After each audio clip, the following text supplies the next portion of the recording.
जी अस्सलाम वालेकुम ख्वातीन और हज़रात, कैसे हैं? यहाँ ठीक ठाक है, फिट फाट हैं आप लोग। We are finally back with another vlog. और जनाब आज की इस वीडियो में हम बात करने जा रहे हैं the most repeated and the most conceptual MCQs of NTS net.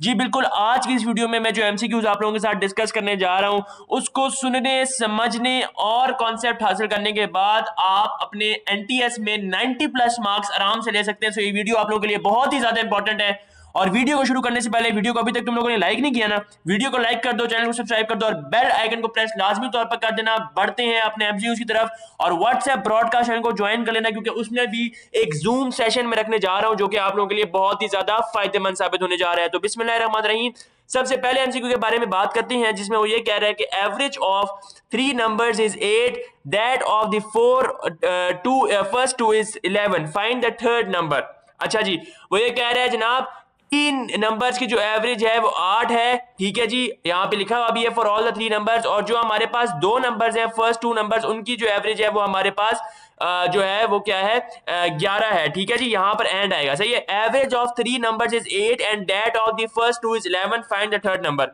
अब यहाँ पर सिंपल, मैंने आप लोगों को अपनी पिछली वाली वीडियो में भी ये चीज समझाई थी कि जब भी नंबर के बारे में बात कर ली जाती है या नंबर के बारे में बात होती है, इसका मतलब है कि आपने लेट करना है। अब यहाँ पर 3 नंबर्स हैं, उनकी एवरेज के बारे में कहा जा रहा है, तो 3 नंबर्स को late that number be A B and C. 3 numbers की एवरेज का मतलब क्या है कि A plus B plus C 3 numbers हैं और डिवाइड कैसे होगा, 3 से। क्यों डिवाइड किया 3 से? क्योंकि आपके पास एवरेज का फॉर्मूला होता है S divided by N. S क्या होता है? सम, और एन क्या होता है? Number of values. अब यहाँ पर नंबर ऑफ वैल्यूज हमारे पास कितनी है? 3 है ना। देखें, ए भी है, बी भी है, सी भी है, इसको हमने 3 से डिवाइड किया। आगे पढ़ते हैं। एवरेज ऑफ 3 नंबर्स इज 8, इसका मतलब क्या होता है? इज इक्वल्स टू, ठीक है, और 8 आ गया। ये आपके पास इक्वेशन नंबर 1 बन गई। आगे वो ये कह रहे हैं and that of the first 2 is 11, यानी कि A plus B divided by 2 is equal to 11। यहां से आपके पास दूसरी इक्वेशन बन गई। फाइंड द थर्ड नंबर, यानी कि आपने सी की वैल्यू फाइंड करनी है। सी कौन सा है भला? सी ये वाला, मैं मार्कर चेंज करके आपको बता दूं। आपने सी की वैल्यू फाइंड करनी है। अब आगे आप किस तरीके से सवाल को सॉल्व करेंगे, मैं आगे चलता हूं। यहां पर लिखा हुआ भी है to solve this problem using the formula of average we use the following formula of the average which is average is equal to sum of the numbers divided by total numbers. सही है जी, यानी कि आपने s divided by n कर दिया। मैं आपको यहाँ पे लिख भी देता हूँ, sum of the numbers divided by total numbers का मतलब है कि s बाय n। ठीक है, इसको आपने याद रखना है, s बाय n को हमेशा याद रखना है। अगर आप लोग मेरे स्टूडेंट हैं तो आपने यही फार्मूला यूज करना है। ठीक है, अच्छा जी। अब फॉर ऑल 3 नंबर्स, आपको क्वेश्चन में गिवन है कि आपके 3 नंबर्स की जो एवरेज है वो 8 है। तो सिंपल आपने लेट किया नंबर्स को ए बी और सी, उनको एवरेज लिया, तो एवरेज के इक्वल किसके रख लिया? 8 के। A plus B plus C divide by 3 is equal to 8। ठीक है जी। अब आगे क्या करता है वो ये कहता है, सेकंड स्टेटमेंट जो क्वेश्चन में लिखी हुई थी कि पहले दो नंबर्स की जो एवरेज है वो हमारे पास क्या है? 11 है। फर्स्ट 2 नंबर्स, और फर्स्ट 2 नंबर्स हमने क्या लिए हैं? ए प्लस बी, ए और बी। तो उनकी एवरेज किस तरीके से निकलेगी? ए प्लस बी डिवाइड बाय 2, यानी कि एस बाय एन भी लिख सकते हैं इसको। एक मिनट में आपको यहाँ से लिख के भी दिखाता हूँ। एस बाय एन हो जाएगा, ठीक है, और ये किसके इक्वल है? एवरेज के इक्वल है। ये आपके पास 11 आ गया। ठीक है, इसमें आपने सिंपल 2 को उस साइड पे जाकर मल्टीप्लाई किया तो आपके पास 22 आ गया। ये आपके पास एक वैल्यू आ गई। अब आपने क्या करना है कि इस a plus B is equal to 22 को आपने उस इक्वेशन में पुट कर देना है। कौन सी वाली इक्वेशन में? जो कि आपके पास ऊपर थी कि a plus B plus C divided by 3 is equal to 8, के पहले 3 नंबर्स की जो एवरेज है वो हमारे पास कितनी है? 8 है। यहाँ पर लिखी हुई भी है, ये इस इक्वेशन की मैं बात कर रहा हूँ। a plus B plus C divide by 3 is equal to 8। यहाँ पर आपने सिंपल a प्लस बी की वैल्यू पुट की जो कि 22 थी, तो यहाँ पर 3 को मैं उधर लेके जाके मल्टीप्लाई कर दिया, 24 बन जाता है। तो यहाँ पर आपके पास क्या बनेगा? 22 plus C is equal to 24। ठीक है, और यहां से आपने सी की वैल्यू निकाल ली, तो आपके पास तीसरा नंबर आ गया। कि आपके पास तीसरा नंबर क्या है? 2 है। दोबारा क्वेश्चन को पढ़ते हैं। वो ये कह रहा था कि आपने तीसरा नंबर निकालने के कौन सा है? एवरेज हमें पता थी 3 नंबर्स की कि 8 है, और आपको ये भी पता था कि पहले 2 नंबर्स की जो एवरेज है उसमें से वो 11 है। आपने तीसरा नंबर निकालना है। सिंपल आपने 2 नंबर्स की एवरेज की वैल्यू निकाली और सिंपल उसको पुट कर लिया और तीसरे नंबर की वैल्यू निकाल ली। This is one of the most important MCQ जो कि बार बार एनटीएस में रिपीट हुआ है। अगर आपको ये एमसीक्यू समझ आता है तो आपको सब्स्टिट्यूशन वाले ऑलमोस्ट तमाम एमसीक्यू समझ आ सकते हैं। अब यहां पर देखें, वो ये कह रहा है कि the average of 4 numbers is 8। अब लेट दैट नंबर्स बी, मैं उनको लेट कर लेता हूं कि a plus B plus C plus D divided by 4 is equal to 8। ठीक है जी, ये पहली हमने इक्वेशन को इंटरप्रेट कर लिया। अगेन मैं वही बात करूंगा, जिस बंदे को स्टेटमेंट इंटरप्रेट करनी आती है इक्वेशन में, यानी कि वो स्टेटमेंट को इक्वेशन में तब्दील कर सकता है, तो वो आसानी से सवाल को हल कर सकता है। ठीक है जी। अब यहां पर एवरेज निकाली हमने 4 नंबर्स की जो कि 8 है, और हमें ये भी पता है कि फर्स्ट 3 नंबर्स की एवरेज जो है वो 11 है। अब यहाँ पर फर्स्ट 3 नंबर्स को भी मैं कह देता हूँ a plus B plus C divide by 3 is equal to 11। ठीक है जी। अब आगे क्या होगा, यहाँ पर सिंपल आपने क्या करना है, 3 को उधर जाके मल्टीप्लाई करना है तो 33 बन जाएगा और a प्लस बी प्लस सी की जगह 33 पुट करेंगे तो d की वैल्यू आ जाएगी। मैं आगे आप लोगों को दिखा भी देता हूँ। Using the formula of average we solve this as follows for all the 4 numbers. हमें पता है कि 4 नंबर जो हैं उनकी एवरेज कितनी है, 8 है, 8 है। तो यहाँ पर लिखा हुआ है कि let the 4 numbers be a b c and d और एवरेज उनकी क्या है हमारे पास a plus B plus C plus D divide by 4 is equal to 8। अब हमने यहाँ पर सिंपल क्या किया कि 4 को वहां जाके मल्टीप्लाई कर दिया, 8 4 जो 32 होता है। तो यहाँ पर हमारे पास एक इक्वेशन आ गई, let that equation be equation number 1। ठीक है। अब आगे चलते हैं, आगे वो ये कह रहे हैं कि पहले 3 नंबर्स की जो आपके पास एवरेज है फर्स्ट 3 नंबर्स की वो कितनी है, वो हमारे पास है 11, क्योंकि हमें क्वेश्चन में गिवन है। तो यहाँ पर हमने a plus B plus C divide by 3 is equal to 11 किया और a plus B plus C is equal to 33 value आ गई। अब आगे सारी गेम शुरू होती है। अब ये a plus B plus C is equal to 33 वाली जो वैल्यू आई है इसको आपने ऊपर इस वाली इक्वेशन नंबर 1 में पुट कर देना है। 33 plus D is equal to 32 बनेगा। मैं आगे दिखा भी देता हूं आप लोगों को। ये देखें 33 plus D is equal to 32 बना और यहां से आपके पास डी की वैल्यू आ गई विच इज इक्वल्स टू -1। बहुत आसान तरीके से ये एमसीक्यू मैंने आप लोगों को सॉल्व करना सिखा दिए। इसके बहुत और भी तरीके हैं लेकिन one of the shortest and one of the easiest method average के तरीके से इन सवालों को सॉल्व करना है और ये बहुत आसान तरीके से सॉल्व हो सकते हैं। नेक्स्ट एमसीक्यू की तरफ चलते हैं। अब इसमें वो ये कह रहा है जनाब कि average of 2 7 and x is 12, find x। अब देखें नंबर्स हमारे पास 3 है जो कि सॉरी 4 है, 3 है सॉरी, 2 7 और x। ठीक है जी। उनकी एवरेज हमें पता है तो 12 है, हमने लिख दिया 2 plus 7 plus x divided by numbers. Again मैं वही बात करूंगा कि आपने ये वाला फॉर्मूला अपने जहन में बिठा लेना है, जहन नशीन कर लेना है, s बाय n वाला। ठीक है। ये किसके इक्वल हमारे पास आ गया 12 के। हमने क्या निकालना है, x की वैल्यू निकालनी है। तो आपने क्या करना है, सिंपल 3 को उधर लेके जाना है, 12 3 से 36 बन गया, आपके पास ये वाली इक्वेशन बन गई। एंड सिंपल प्लस माइनस वाली गेम है और x की वैल्यू आपके पास यहाँ से कितनी आती है, 27 आती है, क्योंकि 39 माइनस 36 माइनस 9 आपके पास 27 बन जाता है। So you got the answer which is x is equal to 27। ठीक है जी। समझ आ गया, क्लियर है ये चीज। ये बहुत आसान तरीके वाला सवाल था। ठीक है। अब यहाँ पर देखें वो क्या कह रहा है। अब हमें पता है कि फॉर्मूला एवरेज का क्या होता है, average is equal to sum divided by total numbers. ठीक है। अब हमें क्या क्या चीजें गिवन है, हमें एवरेज भी गिवन है और हमें टोटल नंबर भी गिवन है। What we need to find is we need to find the sum of the number. So ये जो इक्वेशन ऊपर आपने लिखी हुई है average equal to sum of the number divide by total number, इस इक्वेशन में आप टोटल नंबर्स को उधर जाके मल्टीप्लाई करवा दें एवरेज के साथ तो आपको सम ऑफ नंबर्स मिल जाएंगे, क्योंकि आपने निकालना ही यहाँ पर सम ऑफ नंबर्स हैं। ठीक है। तो सिंपल आपने 10 मल्टीप्लाई बाय 9 करेंगे और आपके पास आंसर आ जाएगा 90 which is equal to the sum of the numbers. सही है। एवरेज का फॉर्मूला अगेन यही आपके सामने लिखा हुआ है कि sum of the numbers divided by total number. ये बड़े मजेदार किस्म का सवाल आपके सामने है कि ये एक तो ये सवाल आपको समझना बहुत ज्यादा जरूरी है कि इस सवाल में वो क्या कह रहा है, दूसरी आप लोगों को फॉर्मूलाज की गेम है, सीधी बात है। ठीक है। अब वो ये कह रहा है कि average income of a family of 6 members is 5000। 6 लोगों की एवरेज इनकम जो है, उनकी जो एवरेज है इनकम की, वो आपके पास जो है वो कितनी निकल गई, 5000। अगेन 6 लोग हैं तो आप उनको कर सकते हैं a plus B plus D plus E, आगे हम जाके देखते भी हैं। अच्छा, income of 2 of them is 12,000। What is the income of the remaining 4 persons. ठीक है जी। आगे देखते हैं कि इन्होंने क्या किया हुआ है। यहां पर देखें कि let the income of the remaining 4 persons be X, the formula for the averages. यहां पर फॉर्मूला में निकाल दिया एस बाय एन, यानी कि टोटल डिवाइड बाय नंबर। अब हमें पता है कि एवरेज इनकम जो फैमिली की है वो हमारे पास 5000 है और टोटल मेंबर जो फैमिली के हैं वो हमारे पास 6 हैं। अब यहाँ पर आपने इनकम निकालनी है, दो मेंबर्स की भी इनकम हमें पता है। ठीक है जी, जो कि हमारे पास है 12,000। What is the income of the remaining 4%। तो सिंपल आपने क्या करना है, आप इस तरीके से भी सवाल को कर सकते हैं, लेकिन मैं आप लोगों को एक और तरीका जरा आसान वाला समझाता हूँ। देखें average income of the family of the, अब इसका आंसर आप लोगों ने बताना है मुझे। अच्छा, मैं आपको तरीके सारा समझा रहा हूँ। देखें सबसे पहले आपने क्या करना है, सबसे पहले आपने ये करना है कि 6 मेंबर्स है ना, तो आप इसको ले लें a plus B plus C plus D plus E plus, कहाँ तक जाएगा, 1 2 3 4 5 और एक f आ जाएगा। ठीक है। ये डिवाइडेड बाय 6 आप करेंगे तो ये आपके पास किसके इक्वल आ गया, 5000 के इक्वल आ गया। ठीक है जी, ये आपके पास पहली चीज आ गई। अब हमें पता है कि average the income of the 2 of them is, यानी कि 2 ऑफ देम का मतलब है कि a plus B divided by 2, इनकी एवरेज की हमें पता है कि हमारे पास कितनी है, 12000 है। ठीक है जी, सही है जी, ये हमें पता है एवरेज इनकम है ये हमारे पास। अब हमने बताना है income of the remaining 4%। Simple आपने क्या करना है कि यहाँ से a प्लस बी की वैल्यू निकालें और a प्लस बी की वैल्यू यहाँ से निकाल के जब पुट करेंगे तो आपके पास c d e और f यानी कि रिमेनिंग 4% की एवरेज इनकम आ जाएगी। तो ये सवाल आप जल्दी से सॉल्व करें और इसका मुझे आंसर बताएं। देखिए A plus B is equal to 12,000 multiply by 2 करेंगे, आपके पास आंसर आ जाएगा 24,000। 24,000 को यहाँ पर पुट करें और मुझे जल्दी से कमेंट में इसका आंसर बताएं। आपके पास है सिर्फ और सिर्फ 10 सेकंड, और इस जवाब जिसका सही जवाब होगा उसके कमेंट को मैं पिन कर दूंगा ताकि आप लोगों को पता चल जाए कि क्या आप लोगों का जवाब सही है या नहीं। और मैं ये चीज आपको बता दूं कि हो सकता है कि आज और आने वाले दिनों में मैं जूम सेशन रखूं व्हाट्सएप ब्रॉडकास्ट पे, वहां पे उसका लिंक भी शेयर होगा, तो उसको भी ज्वाइन कर लेना। कमेंट में आपको उसका लिंक मिल जाएगा। आगे चलते हैं जनाब। आगे वो ये कह रहा है कि जनाब mister Kashif got an average of 50 in 6 test. Mister Kashif साहब जो है उन्होंने जो एवरेज है उनकी 50 है 6 टेस्ट में। How what would he get in the next test to attain the average of 60।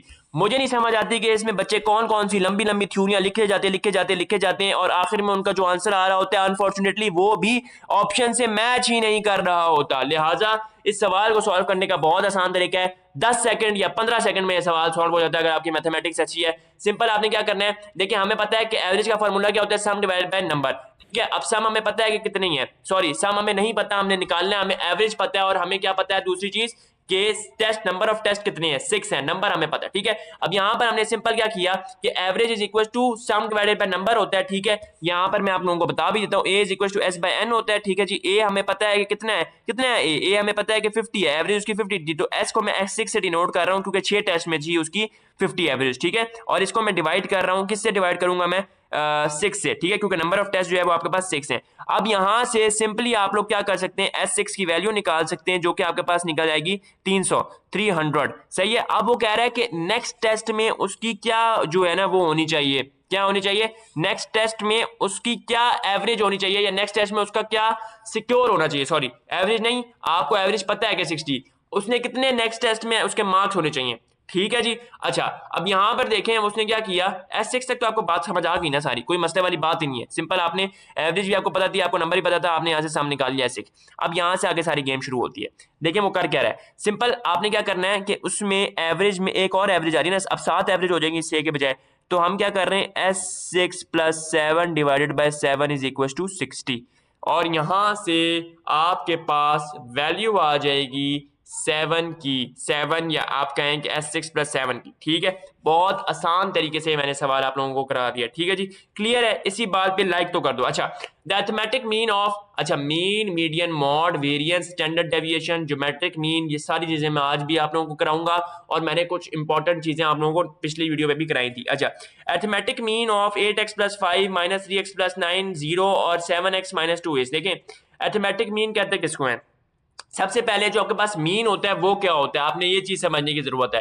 Mean कहते हैं एवरेज को, यानी कि जिस चीज की भी अगर आप एवरेज लें तो उसका दूसरा नाम आपके पास क्या होता है, मीन होता है। ठीक है जी, अब यहां पर मीन आपने किस तरीके से निकालना है, अगेन मैंने जो आपको बताया कि जो एवरेज होती है ना आपके पास वही आपके पास मीन होती है, तो अरिथमेटिक मीन भी एवरेज से ही निकलती है, एवरेज को ही कहते हैं। अब यहां पर जो आपके पास नंबर्स हैं आप वो नोट करें तो 1 2 3 और कितने नंबर्स हैं आपके पास, 4 नंबर्स हैं। ठीक है जी, अब यहां पर सिंपल आपने क्या करना है कि आपने सबसे पहले इनको सम करना है और डिवाइड कर देना है, किससे, 4 से डिवाइड कर देना है। अब सम किस तरीके से करेंगे, इनको सब सिंपली ऐड कर दें, 8x प्लस 5 ये पहली टर्म थी, प्लस का साइन आया, माइनस 3x प्लस 9 दूसरी टर्म, तीसरी टर्म आपके पास 0 है और चौथी टर्म आपके पास 7x माइनस 2 है।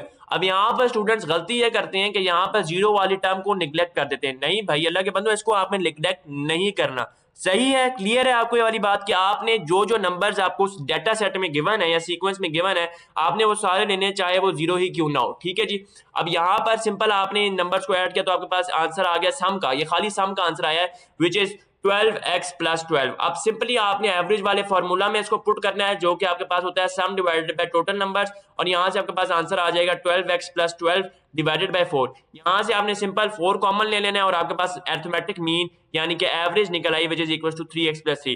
Keep this thing in mind, again और अगेन मैं आप लोगों को ये बात समझा रहा हूं कि जो अरिथमेटिक मीन यानी कि जो AM होता है वो आपके पास एवरेज ही के इक्वल होता है, AVG मैं लिख रहा हूं। ठीक है जी, ये चीज आपने याद रखनी है, आपका सवाल सॉल्व हो जाएगा। अगले क्वेश्चन की तरफ चलते हैं और वो ये कह रहा है जनाब कि मंथली इनकम अब्दुल्ला की जो है वो 4000 है, what will be the amount of ज़कात after 8 months.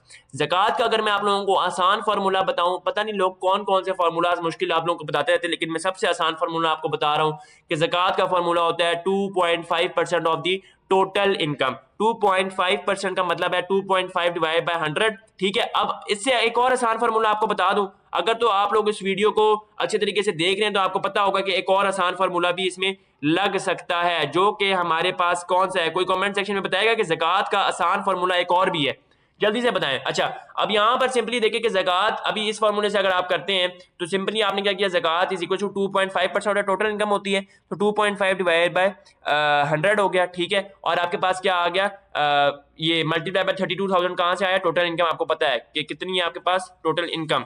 What is the total income, total income देख लेते हैं हम। अच्छा, 32 कहां से आया, अब तो ये चीज पहली बात है नोट करने वाली है कि 32 कहां से आता है। सबसे पहले यहाँ पे तो हमें 4,000 गिवन है, 32 कैसे आया, तो यहाँ पर सिंपली आप देखें कि ये मंथली इनकम कह रहा है, ये मंथली इनकम हमें गिवन है और हमने 8 मंथ्स की निकालनी है। तो सिंपल आपने 8 को 4,000 से मल्टीप्लाई किया तो 32,000 आ गया। सिंपल आपने इसको किया तो आपके पास आंसर आ गया 800। सही है, एग्री करते हैं सारे मेरी इस बात से कि आपने ज़कात का फॉर्मूला लगाया 2.5% ऑफ द टोटल इनकम और यहाँ से आपने टोटल इनकम निकाली 8 मंथ्स की और उससे ज़कात निकाली 800। ये सवाल बिल्कुल ठीक है, मैं नहीं कहता कि इस सवाल में कोई गलती है, लेकिन लॉजिकली इस सवाल का आंसर ये बिल्कुल भी नहीं है। वजह, ये ज़कात अगर आप देखें लॉजिकली तो तब फर्ज होती है जब आपके किसी भी अमाउंट पे 1 साल का अरसा गुजर जाता है। अब यहाँ पर पिछले वाले एनटीएस में 2024 में भी ये सवाल काफ़ी दफ़ा आया, तो ऑप्शन थी एक 800 और एक ऑप्शन थी 0, एक ऑप्शन थी 1000 और एक ऑप्शन थी मेरे ख्याल है -2 जो भी थी। अब यहाँ पर 800 सारे ऑलमोस्ट करके आए। तो देखें अब यहाँ पर अगर आप इसको कैलकुलेशन के थ्रू करते हैं तो बिल्कुल ठीक है जवाब, लेकिन अगर आप यहां पर गौर करें तो ज़कात तब फर्ज होती है जब आपकी एक रिक्वायर्ड अमाउंट पे 1 साल का अरसा गुजर जाए, यानी कि 1 ईयर हैज पास्ट और 12 मंथ्स हैज पास्ट। अब 8 महीनों के बाद तो कोई ज़कात फर्ज होती नहीं है, तो सिंपली अगर आप लॉजिकल देखें तो इसका आंसर 0 है, ठीक है जी। तो इस लिहाज से आपने इनके आंसर लाजमी तौर पर वेरीफाई करने होते हैं। आगे चलते जनाब, वेरी इंपॉर्टेंट फिजिक्स के एमसीक्यूज आ चुके हैं, सब्जेक्ट पोर्शन के एमसीक्यूज आ चुके हैं। What is the best conductor of electricity, salt water is the best conductor of electricity which is used as a coolant in nuclear reactors, यानी कि न्यूक्लियर रिएक्टर्स में कूलेंट कौन सा यूज होता है, तो liquid sodium is used. Optics fiber are mainly used for which purpose, fiber optics जो है ना, ऑप्टिकल फाइबर आजकल फ्लैश फाइबर चले तो ये कम्युनिकेशन के लिए यूज होते हैं, ठीक है जी। और इनकी फ्रीक्वेंसी टेराहर्ट्ज में होती है। Mesons are found in which rays, so cosmic rays जो है वो is the correct option. Old written material which can not be read easily, how can it be read, infrared rays या infrared radiation जो है वो एक ऐसी radiation होती हैं, अगर एक चीज नहीं नजर आ रही है, एक चीज नहीं आसानी से पढ़ी जा रही है, वो वहां से पढ़ी जा सकती है। In an atomic nucleus by which force are neutrons and protons held together, तो एक्सचेंज फोर्सेज ऐसी फोर्सेज होती हैं जिसमें न्यूट्रॉन्स और प्रोटॉन्स आर हेल्ड टुगेदर। सही है जी। Which purified oil gives aviation fuel for jet aeroplane consist, ये बड़ा इंपॉर्टेंट सवाल है, नेट 2024 ये मार्च में भी आया हुआ है कि भाई ये कौन सा प्योरीफाइड ऑयल है जो कि एविएशन फ्यूल वाले और एरोप्लेन वाले उन क्या किससे मिलकर बंद है, तो कैरोसिन बेसिकली वो एक ऑयल है, ठीक है जी। और आगे चलते हैं जनाब के who receive Nobel prize twice for the same subject, so Marie Curie. अच्छा जी, what does every object at a temperature above absolute zero, what does every object at a temperature above absolute zero, तो हर ऑब्जेक्ट जो है वो radiate करता है heat in the form of energy, so radiate energy is the correct option. By whom was electron first identified, so J.J. Thomson is the correct option. In our houses we got 220 volt ampere ampere coulomb, ठीक है जी। What does the value 220 represent, तो 220 volt होते हैं basically, ठीक है। 220 क्या होते हैं, वोल्ट, ठीक है। 220 वोल्टेज होती है, तो effective voltage is the correct option. अगर आप इलेक्ट्रिकल इंजीनियरिंग पढ़ रहे हैं तो आपको वोल्टेज से बहुत वास्ता पढ़ने जा रहा है, यानी कि अगर आप पढ़ेंगे तो। What does the rise of mercury in barometer indicate, तो इसका मतलब है कि मरकरी में राइज हो रहा है बैरोमीटर में, तो इसका मतलब है कि फेयर वेदर, ठीक है जी। अच्छा, what is the energy of winds and waves, kinetic energy होती है जनाब विंड्स और वेव्स में। If the temperature of the semiconductor increases what is is resistivity, देखें टेम्परेचर इंक्रीज हो रहा है इसका मतलब है रेजिस्टिविटी डिक्रीज हो रही है, बड़ा इंपॉर्टेंट सवाल है, ठीक है जी। अच्छा, how does transfer of heat electricity from the sun to the moon take place, radiations खाली जो होती हैं वो ट्रांसफर करती हैं हीट एनर्जी सन से मून की तरफ, ठीक है। A fan produces a feeling of comfort during hot weather, why, क्योंकि आपको ये पता होना चाहिए कि जो परसिपेशंस होती हैं वो फौरन जल्दी से एवेपोरेट हो जाती हैं, जिसकी वजह से जो आपको पंखा है वो गर्मियों के मौसम में ठंडक प्रोवाइड करता है। लेकिन आपने ये भी चीज़ नोट की होगी, जब ज़्यादा गर्मी होती है तो इस वजह से आपको पंखा भी ठंडी हवा नहीं देता, कंफर्ट नहीं देता, हवा तो देता है लेकिन ठंडी हवा नहीं देता, इसी वजह से क्योंकि जो एवेपोरेशन है वो रैपिडली नहीं हो पाती। Why are clear nights cooler than cloudy nights? ये सवाल एफएससी की बुक में भी है, ये सवाल काफी दफा रिपीट हुआ है। रेडिएशन की वजह से जो क्लियर नाइट्स है वो कूलर होती है क्लाउडी नाइट से। नेक्स्ट एमसीक्यू के बारे में बात करते हैं। What is the most efficient engine? So electric is the correct MCQ. In which transmission are sound and video signals transmitted simultaneously? So TV transmission is the correct option. Between which bodies is one astronomical unit the average distance of Earth and the Sun? ठीक है जी। अच्छा जी, आगे चलते हैं। To an astronaut how does outer space appear? अगर astronaut के लिहाज से देखा जाए या एस्ट्रोनॉट के पॉइंट ऑफ व्यू से देखा जाए तो आउटर स्पेस किस तरीके की लगती है? तो ब्लैक लगती है। व्हेन आयरन रस्ट, यानी कि जब आयरन है एक, तो उस पर जब जंग लग जाता है तो आगे क्या होता है? तो बेसिकली उसकी जो वेट है वो इंक्रीज हो जाता है। रस्ट का भी एक अपना वेट होता है, ठीक है जी। अच्छा, विच is the colour of the outer as of the rainbow? Outer as of the rainbow, जो रेनबो का जो कलर होता है वो रेड होता है। On which iron is core of transformer made up? जो ट्रांसफॉर्मर होता है ना, उनकी आपके पास दो वाइंडिंग्स होती हैं। एक आपके पास प्राइमरी वोल्टेज या प्राइमरी वाइंडिंग होती है और एक सेकेंडरी होती है। नंबर ऑफ टर्न्स भी प्राइमरी के अलग होते हैं, सेकेंडरी के अलग होते हैं। सो जो कोर होती है ना ट्रांसफॉर्मर की, वो सॉफ्ट आयरन से मिलकर बनी हुई होती है। और ये चीज हमेशा याद रखनी है कि जो आपके पास वाइंडिंग्स होती है ना, वो आपस में इंसुलेटेड होती हैं, आपस में कभी भी ये कनेक्ट नहीं होती, इंसुलेटेड होती हैं, ठीक है जी। अच्छा, whose experiment proved that the speed of the light was always the same? So Michelson और मॉर्ले ने जो है वो इस चीज को प्रूव किया था और साइंटिफिकली इस चीज को जस्टिफाई किया था कि जो स्पीड ऑफ लाइट जो है वो हमेशा सेम रहती है। What is the unit of activity of a radio active source? तो बैक्यूलर इज द करेक्ट ऑप्शन। ये बड़े इंपॉर्टेंट एमसीक्यूज हैं, इनको याद कर लें, समझें, ठीक है। और अगर ये चीज समझ नहीं आती तो वीडियो रिवाइंड करके देखें ताकि आपको चीजें समझ आए, ठीक है जी। और वीडियो को लाइक भी कर दें। In a sitar wire which type of vibration is produce? Sitar wire ले ले या गिटार वायर ले ले, तो उसमें कौन सी वाइब्रेशन प्रोड्यूस होती है? तो stationary transverse vibrations are produced. Which common devices work on the basis of principle of mutual induction? Mutual induction से बहुत सवाल आते हैं एनटीएस में, ना करके भी 2 या 3 एमसीक्यूज तो आते ही हैं। तो transformer is basically a device that works on the mutual induction. कैसे? अब यहाँ पर जब ट्रांसफार्मर की दोनों वाइंडिंग्स आपस में इलेक्ट्रिकली इंसुलेटेड होती हैं तो म्यूचुअल इंडक्शन ही की वजह से आगे सारा काम होता है, ठीक है। Through which metal does sound travel slowest? लकड़ी में यानी कि वुड में जो है वो साउंड सबसे कम ट्रेवल करता है, स्लो ट्रेवल करता है। which is printed on a commonly used fluorescent tube light? अच्छा, ये बड़ा इंपॉर्टेंट सवाल है कि भाई फ्लोरेसेंट ट्यूब लाइट में क्या चीज कॉमनली प्रिंट हुई होती है? तो वो 6500 के होता है, ठीक है। How must be the line of the force of the uniform magnetic field? अच्छा, अगर जब मैग्नेटिक फील्ड आपके पास यूनिफॉर्म है तो उसकी जो लाइन ऑफ फोर्सेज है ना, वो आपस में एक दूसरे के हमेशा क्या होंगी? पैरेलल होंगी। पैरेलल का मतलब क्या होता है कि वो कभी भी एक दूसरे के साथ इंटरसेक्ट किसी भी पॉइंट पर नहीं करेंगी, ठीक है जी। आगे चलते हैं। Which would expand the most on being heated? अच्छा, एयर जो है वो एक्सपैंड हो जाती है ऑन बीइंग हीटेड। अच्छा जी, what will be the best colour for a sun umbrella? Sun umbrella के लिए बेस्ट कलर कौन सा है? तो it is white on the top and black on the inside. ये सवाल वैसे इतना पूछा नहीं जाता है, it is not considered as important. Why do we use in sonar? Very important कि सोनार में कौन सी वेव यूज होती हैं? अल्ट्रा वायलेट होती है, अल्ट्रासोनिक होती है, इंफ्रारेड होती है, गैमा होती है। So ultrasonic is the correct option. A body has a mass of 6 kilogram on the earth when measured on the moon, what would be its मास?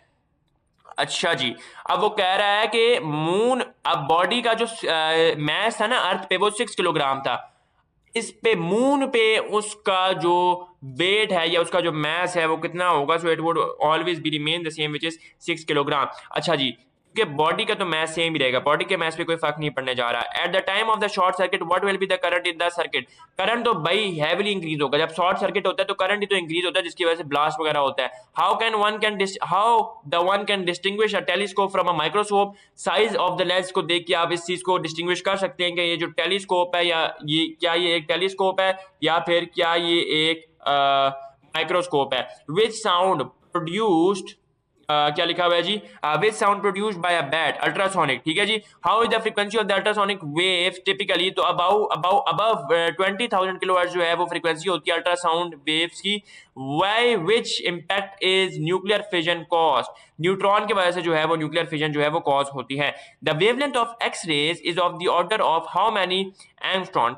तो 1 एंगस्ट्रॉम जो है वो वेवलेंथ के इक्वल होता है एक्स रेज की, ठीक है जी। Which of the following is used as a moderator in nuclear reactor? तो graphite is used. Which of the following is a good nuclear fuel? तो plutonium 239 is the correct option. What is the wavelength of visible spectrum, ये काफी दफा सवाल पूछा गया, तो 3900 से 7600, ठीक है। In which technology do cryogenic engines find applications, अच्छा जी, अब यहाँ पर रॉकेट टेक्नोलॉजी जो है वो यूज की जाती है क्रायोजेनिक इंजन्स में, ठीक है, बड़ा इंपॉर्टेंट है ये। इन refrigerator by which is cooling produced, evaporation की वजह से जो है वो कूलिंग प्रोड्यूस होती है, किसकी एवेपोरेशन, वोलेटाइल लिक्विड की evaporation. Which polymer is widely used for making bullet proof material, so polyethylene एक ऐसा मटेरियल है या एक ऐसा पॉलीमर है जो कि यूज होता है बुलेट प्रूफ मटेरियल को बनाने में। अ convex mirror makes a good rear view mirror for a car, why. अब कन्वेक्स मिरर एक है और वो एक रेयर व्यू मिरर अच्छा बन जाता है, क्यों, क्योंकि एक तो वो इरेक्ट इमेज आप लोगों को पता है कि क्या होता है, एक इरेक्ट और रिड्यूस्ड इमेजेस प्रोड्यूस करती है। Mho is a unit of which quantity, तो मोहो जो है वो हमारे पास स्पेसिफिक रेजिस्टेंस का यूनिट है। ओहम किसका होता है, रेजिस्टेंस का, तो मोहो किसका होगा, स्पेसिफिक रेजिस्टेंस का। What is the approximate velocity of light per second, so -10⁻⁸ if one wants to throw a cricket ball to a maximum distance, then what angle he should throw it, 45 degree का जो है वो angle होना चाहिए। ये 3⁻⁸ होगा, -3 नहीं है, सॉरी, 3⁻⁸। अच्छा, how are air pockets that cause aircraft lose altitude suddenly cause, अच्छा, ये एयर पॉकेट्स में आपने देखा होगा बहुत ज्यादा कि एयरक्राफ्ट में बहुत ज्यादा जो है ना एकदम से एल्टीट्यूड कम होना शुरू हो जाता है, या एयरप्लेन में भी आपने चीज नोट की होगी, तो टेम्परेचर इन्वर्जेंस की वजह से काम होता है। Which pair of rays is electromagnetic in nature, so X rays and gamma rays electromagnetic in nature, speed of sound is greater in solids than in liquids, why.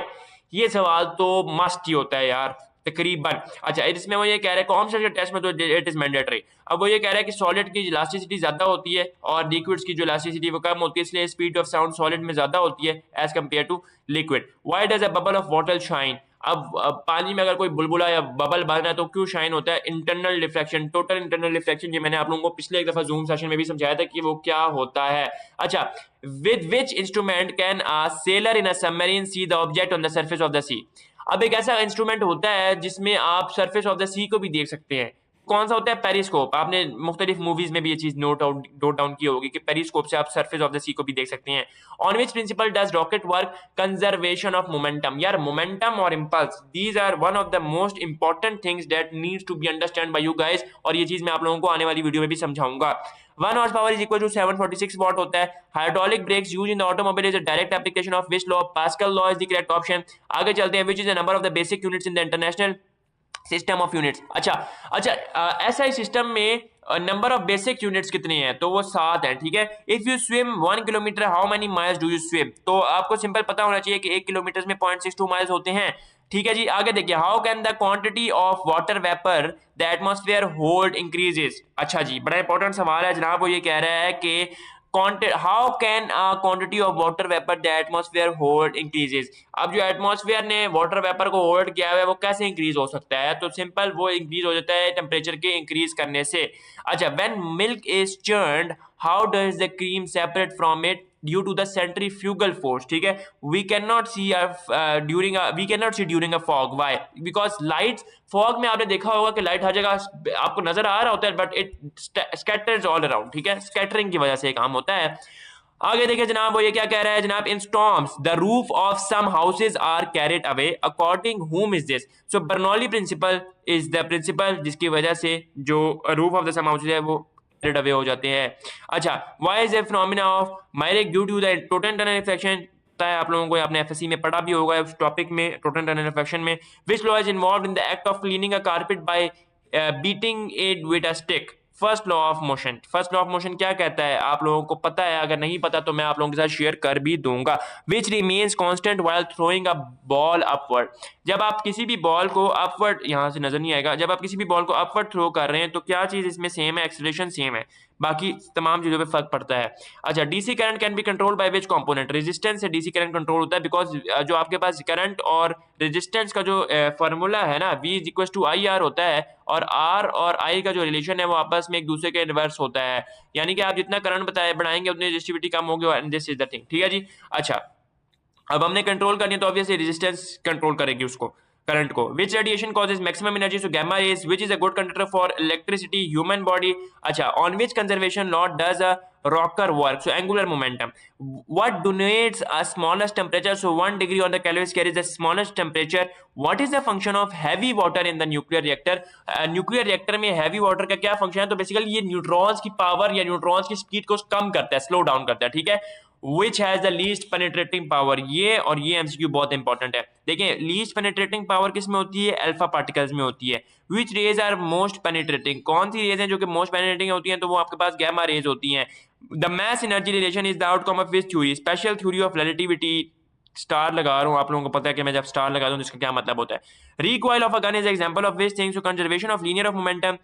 Bye whom was neutron discover? तो Chadwick ने neutron का discover किया था। This is not as much important, इतना ज्यादा पूछा नहीं जाता कि किसने क्या डिस्कवर किया था, लेकिन कभी कभी पूछ लेते हैं। Which are the best and the poorest conductor of heat? तो silver is the best and lead is the poorest conductor of heat respectively. When light passes from air into glass it experiences a change. अब एक light है, for example ये एक bulb है, ये air में था और अब एयर से ये बल्ब मैंने बनाया, ठीक है, ये एयर से अगर ये चला जाता है ग्लास में तो इसमें क्या चेंज आता है? तो वेवलेंथ में भी चेंज होता है और स्पीड में भी ये चेंज देखने को मिलता है। Soap is used in washing, why? Because इसमें जो सरफेस टेंशन होती है ना वो कम हो जाती है। Sound travel faster in which thing? Iron than in air, ठीक है, आयरन में साउंड ज्यादा ट्रेवल करती है एयर से। और सबसे कम साउंड की स्पीड कहाँ पे होती है? साउंड का सबसे कम कहाँ सुना जाता है? वुड में, ठीक है। Why the term hydroponics used? Hydroponics term जो है वो क्यों यूज होती है? ताकि आप कल्टीवेशन ऑफ प्लांट्स बता सकें वाटर में किस तरह की है, किस तरीके की है। अच्छा जी आगे देखें। when the greatest pressure exerted on the ground by a man? अच्छा अब यहाँ पर वो कह रहे हैं कि सबसे ज्यादा प्रेशर जो है वो ग्राउंड पे मैन से कब पड़ता है? जब वो when he stands on the toes of 1 feet, when he stands on the toes of 1 feet। ये बड़ा थ्योरेटिकल सवाल है। अच्छा आगे चलते हैं। Hydraulic brakes and hydraulic lifts are devices, why are fluids used in them? वो फ्लूइड्स क्यों यूज होते हैं? आपने देखा होगा कि हाइड्रोलिक ब्रेक में भी ब्रेक ऑयल डलता है और बाकी किस्म के फ्लूइड्स डलते हैं। Same is the case with hydraulic lift. तो ये क्यों डलते हैं? क्या वो ट्रांसमिट करते हैं प्रेशर को। In an atomic explosion enormous energy is released, why? Because mass जो है वो एनर्जी में कन्वर्ट हो रहा होता है, इसी वजह से एनर्जी रिलीज होती है due to conversion of mass into energy. Why is a moderator use in nuclear reactors? Moderator का काम ये होता है बेसिकली न्यूक्लियर रिएक्टर्स में कि वो स्पीड ऑफ द न्यूट्रॉन्स को क्या कर देते हैं? स्लो डाउन कर देते हैं। What will be the best colour for a sun umbrella? White on the top and black on the inside. This is repeated को एमसीक्यू। अच्छा आगे चलते हैं जनाब। How should a man wearing spectacles work with a microscope? He should keep on wearing spectacles. What does the emission of the beta particle do? Emission क्या करती है भाई कि वो एटॉमिक नंबर को 1 से इंक्रीज कर देती है। These are very important, star लगा रहा हूं। अच्छा on which does kinetic energy depend? Kinetic energy का फॉर्मूला क्या होता है ये आपको पता ही है ना, हाफ एम वी स्क्वायर। तो मैथ पे भी डिपेंड कर रही है और आपके पास वेलोसिटी पे भी डिपेंड कर रही है। Which are the discovery of Einstein? Einstein ने थ्योरी ऑफ रिलेटिविटी भी बताई और फोटो इलेक्ट्रिक इफेक्ट भी बताया। One does the super conductivity result? जब आपके पास मैटर, कोई भी मैटर हो, मैटर क्या होता है? मैटर और एलिमेंट में डिफरेंस आप लोगों को पता होना चाहिए। खैर मैटर अगर कोई भी कूल डाउन हो रहा है लो टेम्परेचर पे तो उससे सुपर कंडक्टिविटी बनती है। और परमानेंट मैग्नेट रिपेल क्यों होते हैं? क्योंकि डायमैग्नेटिक सब्सटेंसेस में जो है वो डायमैग्नेटिक सब्सटेंसेस की वजह से परमानेंट मैग्नेट जो है वो रिपेल होते हैं। ये बहुत इंपॉर्टेंट एमसीक्यूज है जो कि मैं आप लोगों को करा रहा हूं। और अगर इस वीडियो पे रात तक 2000 व्यूज हो जाते हैं तो मैं YouTube पर भी लाइव आऊंगा। Zoom पर तो मैं लाइव आऊंगा ही आऊंगा, लेकिन YouTube पर भी लाइव आके आपको लाइव कुछ प्रीमियम चीजें बताऊंगा, ठीक है जी। तो यार वीडियो पे सपोर्ट दिखाओ, गला सूख गया मेरा, सपोर्ट तुम लोग दिखाओ जल्दी से। अच्छा जी नेक्स्ट एमसीक्यू के बारे में बात करते हैं। 72% can be written as a decimal function fraction. देखिए परसेंटेज को डेसिमल में करने के लिए सिंपल आपने एक काम करना होता है कि उसको आपने क्या करना होता है 100 से डिवाइड करना होता है और आपके पास आंसर आ जाता है विच इज इक्वल टू 0.72, ठीक है। आगे चलते हैं। If x is equal to -2 then 2x square is, अगर x की वैल्यू यहाँ पर -2 है तो 2x स्क्वायर की क्या होगी? तो सिंपल x की वैल्यू पुट करें और यहाँ पर आपके पास आंसर आ जाएगा which is equal to 8। The product of 6a square b and 5b square is. अब यहाँ पर आप पहले मेरे मार्कर को देखें, देखिए 6a स्क्वायर b है और ये मल्टीप्लाई हो रहा है 5b स्क्वायर के साथ। देखिए 6 5 है तो 30 हो गया, तो आप 30 तो लिख ही दें। अब यहां पर बेसिस सेम है तो पावर क्या होंगी? ऐड होंगी। a तो ऐसे ही आ जाएगा क्योंकि ये एक ही है और b स्क्वायर और b क्या बन जाएगा? b की पावर 2 + 1 यानी कि b का क्यूब बन जाएगा। तो सिंपल आपने क्या किया 6a square b multiply by 5b square, ठीक है जी। आगे देख सकते हैं आप लोग कि simple 30a square b cube आ गया, ठीक है जी। आगे चलते हैं। यहाँ पर क्या लिखा हुआ है जी, when 6 is added to a certain number the sum is 9 the number will be। अब वो क्या नंबर होगा, वो कह रहा है जनाब कि 6 ऐड हो रहा है एक नंबर में, let that number be x। क्योंकि मैंने आपको बताया है कि जब भी जहां पे भी कहीं भी नंबर की बात हो रही हो आपने सिंपल उस नंबर को ऐड कर लेना x। तो यहाँ पर x प्लस 6 करेंगे और द सम इज, इन दोनों का सम किसके इक्वल हो रहा है 9, तो व्हाट विल बी द सम, तो सिंपल 6 को उधर ले जाएं तो 9 माइनस 6 इज इक्वल टू 3। आगे चलते हैं जनाब, सिंपल आपने क्या किया, -6 multiply by -2 and the answer is 12 product की है। अच्छा ये बड़ा इंपॉर्टेंट सवाल है जनाब, commutative property, distributive property, DP मतलब एसोसिएटिव प्रॉपर्टी, एपी मतलब, और इसके अलावा आपके पास ट्रांजिटिव प्रॉपर्टी टीपी मतलब, ये सारी प्रॉपर्टीज वेरी इंपॉर्टेंट है, ठीक है।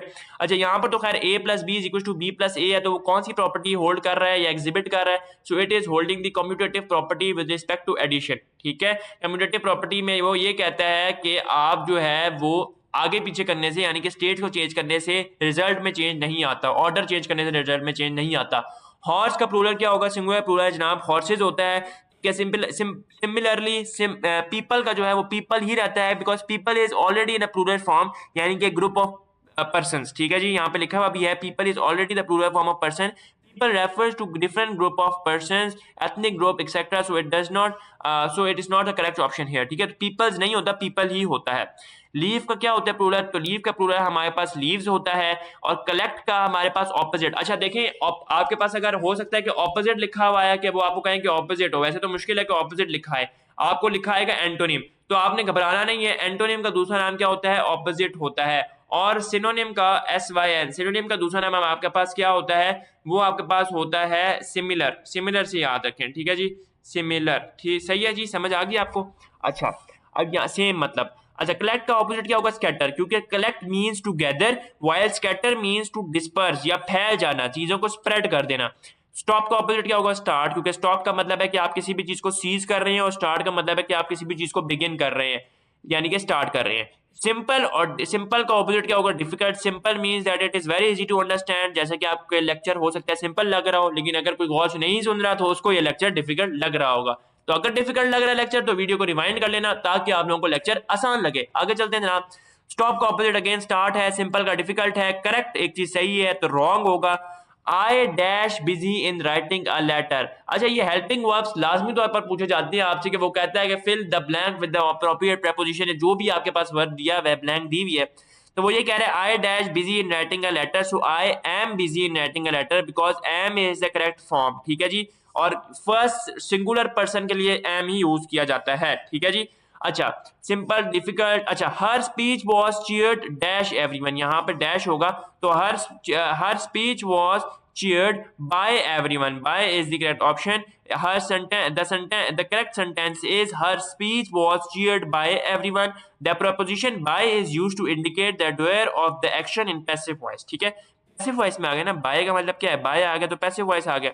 Earth dash only one moon, Earth has only one moon, so the correct sentence is Earth has only one moon, ठीक है जी। क्योंकि has इसलिए आया क्योंकि वो पोजेशन को इंडिकेट कर रहा है, ठीक है। अर्थ के पास एक ही मून है, यानी कि earth has only one moon, ठीक है। अच्छा कॉकरोच डैश आफ्टर अ मेलीपेड, अब यहाँ पर बहुत से लोग रन कर देते हैं, क्यों नहीं रन करना आपने, मैं आपको बताता हूँ, run is the correct option. और यहाँ पर एक्सप्लेनेशन अगर आप पढ़ें तो लिखा हुआ भी है, the correct sentence is a cockroach runs after a millipede, the subject cockroach is singular, तो the verb runs should be used, सही है जी। अच्छा if the length of the rectangle is 4 times it width, very important MCQ, 2022, 23, 24, even के 2024 में तो 3 दफा ये एमसीक्यू रिपीट हुआ है, जिसमें वो ये कह रहा है कि अगर आपके पास लेंथ एक रेक्टेंगल की जो है वो आपके पास 4 टाइम्स है विड्थ के, और आपके पास एरिया जो है 144 है, इसके पैरामीटर्स बताओ। तो आपने सिंपल क्या करना है, let the width of the rectangle be w and the length is 4w, ठीक है जी। क्योंकि यहाँ पे लिखा हुआ है कि जो लेंथ है वो 4 टाइम्स है विड्थ के, तो हमने विड्थ को w कंसीडर किया, length is equal to 4w, 4 क्यों, यहाँ पे 4 लिखा हुआ था। अब उसका एरिया भी हमें पता है, यानी कि ए भी हमें पता है, which is equal to 144। So area का फॉर्मूला हमारे पास क्या होता है, लेंथ इनटू विड्थ। आसान काम करें, अपने लिए मुश्किल जो है वो अपनी जिंदगी से निकालें। सो लेंथ की जगह हमने 4v, क्यों नहीं चल रहा है मार्कर, हाँ 4w पुट किया, और ये w आ गया 4w स्क्वायर। अब यहाँ पर w की वैल्यू हमने निकाली है ना, निकालना क्या था, विड्थ, पैरामीटर, विड्थ नहीं निकालनी, पैरामीटर निकालना है। अच्छा खैर यहाँ से आपने w निकाला, w स्क्वायर, और नीचे आपके पास आ गया w। यहाँ तक आपका काम अभी खत्म नहीं हुआ, आगे क्या करना है, आपने विड्थ निकल आई, आपने लेंथ निकालनी है, क्योंकि पैरामीटर का फॉर्मूला क्या होता है 2 इंटू लेंथ प्लस विड्थ, या फिर 2L प्लस 2W कर सकते हैं आप। विड्थ हमें पता लग गई, लेंथ हमें पता थी कितनी है 4W, किधर लिखी हुई थी लेंथ, लेंथ हमने यहाँ पे लिखी हुई थी 4W, ये देखें ये इधर, ठीक है जी। सिंपल आपने W की वैल्यू पुट की 6 और आपके पास यहाँ पे लेंथ आ गई 24 and you got the answer which is equal to 2 into 30 and it is the answer which is equal to 60। यानी कि आपके पास जो पैरामीटर आया है वो आपके पास आया है 60, ठीक है जी। बहुत आसान MCQ, this is one of the most important MCQ. देखें इसमें सिंपल वो क्या कह रहा है कि अगर आपके पास A/B जो है वो 7/9 है और B/C जो है वो आपके पास 3/5 है, तो आपने सिंपल A, B और C की वैल्यू फाइंड करनी है। तो आपने सबसे पहले क्या करना है कि जो B वाली चीज़ है ना उसको सेम करना है, यानी कि डिनोमिनेटर वाली चीज़ को सेम करना है। यानी कि आपके पास इसको आप यूँ भी लिख सकते हैं कि A divided by B is equal to 7 divided by 9, और आप यूँ भी लिख सकते हैं इसको कि B divided by C is equal to 3 divided by 5।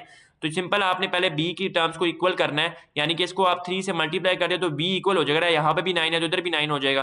तो सिंपल आपने क्या करना है, देखें वो क्या भी रहा है कि फर्स्ट रेशो इज 7/9, कोई चेंज करने की जरूरत नहीं है। सेकंड वाले में 3 को मल्टीप्लाई करें दोनों से टर्म से, तो आपके पास 9/15 बन जाएगा। तो अब आपने निकालना क्या था, A/B/C, तो आपके पास क्या बनेगा 7/9/5 15 सॉरी, तो 7/9/15 इज द करेक्ट एमसीक्यू। अच्छा जी, शॉर्ट है और शॉर्ट का आपके पास जो है वो ग्लास बनता है, शर्ट का आपके पास क्या बनता है, ग्लास बनता है। तो आपके पास आगे दो टर्म्स ऐसी बताएं जो कि रिलेशन एक दूसरे का बताएं, ठीक है जी।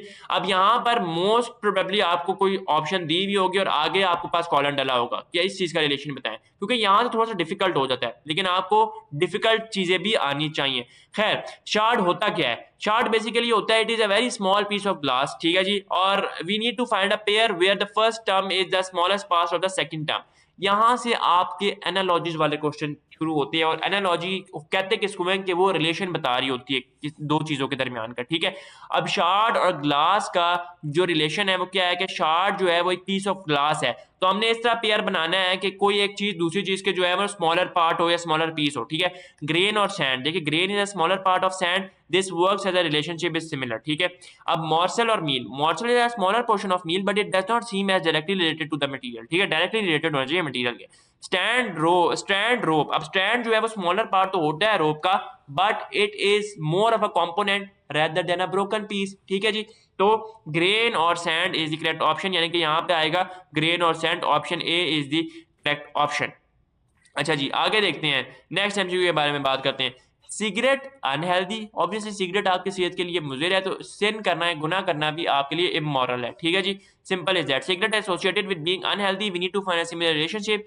अ sin is considered immoral which is a negative association, ठीक है जी।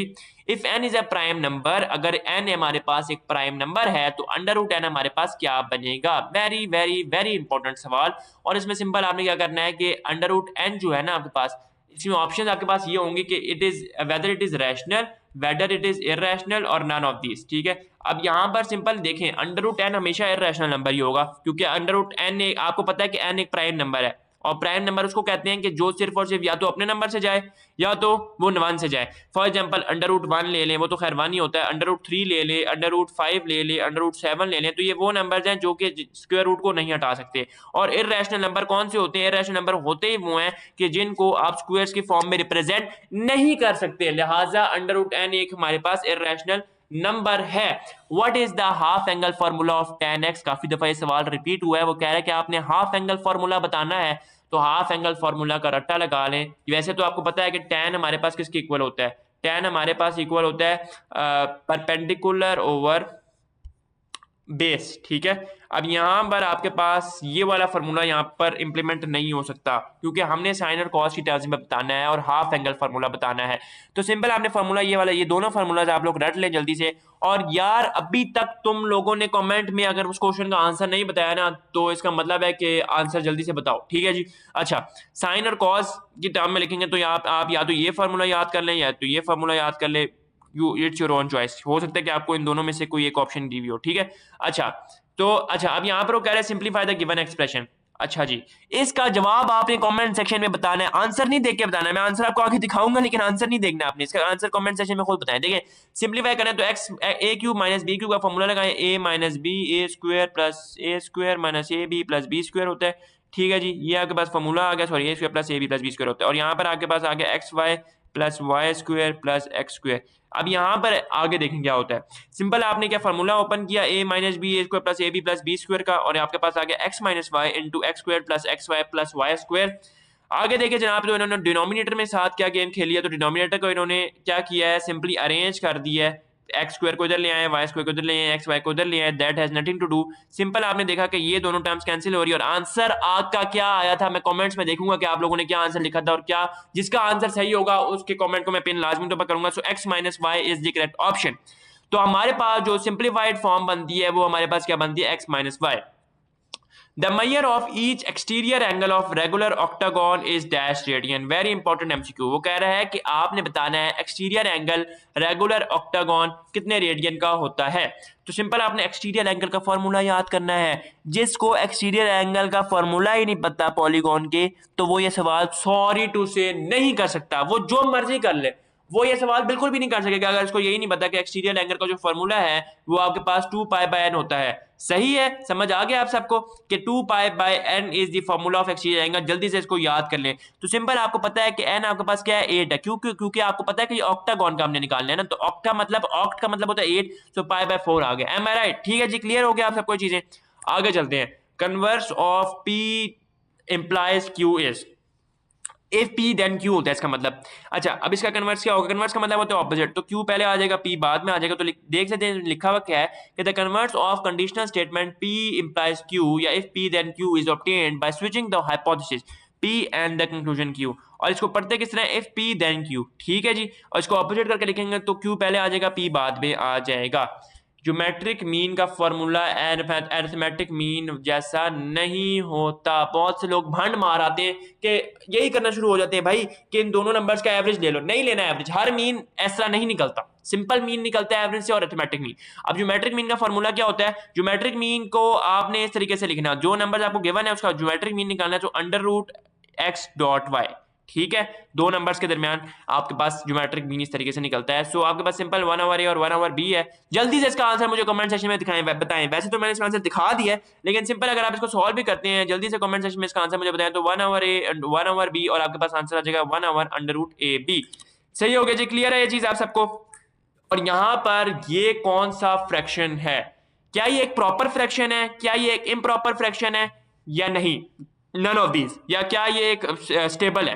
देखिए, इम्प्रॉपर फ्रैक्शन वो होता है जिसमें न्यूमरेटर, ये न्यूमरेटर है ना, एन से डिनोट करता हूं, और ये डिनोमिनेटर है जिसको मैं डी से डिनोट करता हूं। अगर न्यूमरेटर की पावर कोफिशिएंट की नहीं बल्कि एक्सपोनेंशियल पावर अगर न्यूमरेटर की ज्यादा है एज कंपेयर टू डिनोमिनेटर, तो वो एक इम्प्रॉपर फ्रैक्शन है।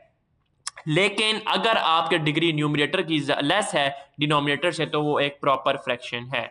इसके बारे में मैं डिटेल में आप लोगों के साथ नेक्स्ट वीडियो में डिस्कस करूंगा। और नेक्स्ट वीडियो अगर आप लोग अच्छा सपोर्ट दिखाते हैं तो मैं जल्दी लेके आऊंगा। आपसे मिलेंगे नेक्स्ट वीडियो में। मेरा गला सूख गया, और अगर इस वीडियो पर अच्छा सपोर्ट दिखाते हो तो क्या पता आज ही एक और वीडियो आ जाए एंटोनिम्स और सिनोनिम्स से रिलेटेड, जो कि बड़े इंपॉर्टेंट होंगे। आपसे मिलेंगे नेक्स्ट वीडियो में। Till then take care and अल्लाह हाफिज।